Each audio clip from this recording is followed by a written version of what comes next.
শ্রমিকের পেছনে মোটা অঙ্কের টাকা খরচের কারণে আলু উৎপাদনের ব্যয় বেড়ে যায়। এজন্য আলু উৎপাদনে কৃষকরা দিন দিন উৎসাহ হারিয়ে ফেলছে। তবে এবারই টাঙ্গাইলে প্রথম আলু তোলার যন্ত্র পেয়ে তারা আশার আলো দেখতে পেয়েছে। মাত্র 1 ঘন্টায় 1 বিঘা জমির আলু উত্তোলন করা সম্ভব এই যন্ত্রের সাহায্যে। আগামীতে এই এলাকায় আলুর আবাদ ছড়িয়ে পড়বে বলে আশা তাদের। টাঙ্গাইল থেকে শফিকুজ্জামান খান মোস্তফার প্রতিবেদন, জানাচ্ছেন শেখ সোহাগ। চলতি মৌসুমে টাঙ্গাইলের ১২টি উপজেলার ৪,১২২ হেক্টর জমিতে আলুর আবাদ হয়েছে। এতে ৮৩,৫০৯ মেট্রিক টন আলু উত্তোলন হওয়া সম্ভব হবে। আলু উত্তোলনে শ্রমিকদের খরচ বেশি থাকার কারণে এই এলাকায় কৃষকদের আগ্রহ দিন দিন কমে যাচ্ছে।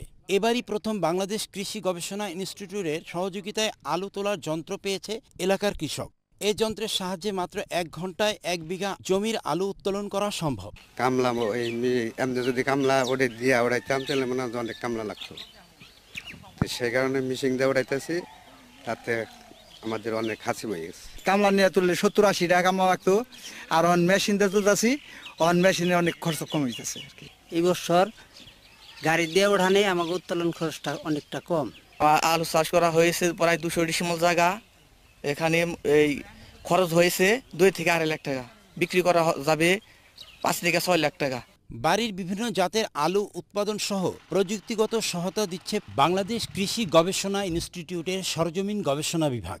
বাড়ি আলু উত্তোলন যন্ত্রের মাধ্যমে আলু উত্তোলনের ক্ষেত্রে আমরা দেখেছি 1 বিঘা জমিতে আমাদের 1 ঘন্টা আলু উত্তোলন করা হয়ে যায়, এবং এতে আমাদের যে আলু উত্তোলনের ক্ষেত্রে যে শ্রমিক লাগে, লেবার লাগে, সেটা আমাদের লেবারের চাহিদাটা অনেকটাই কমে যাচ্ছে এবং উৎপাদন খরচ কমে যাচ্ছে।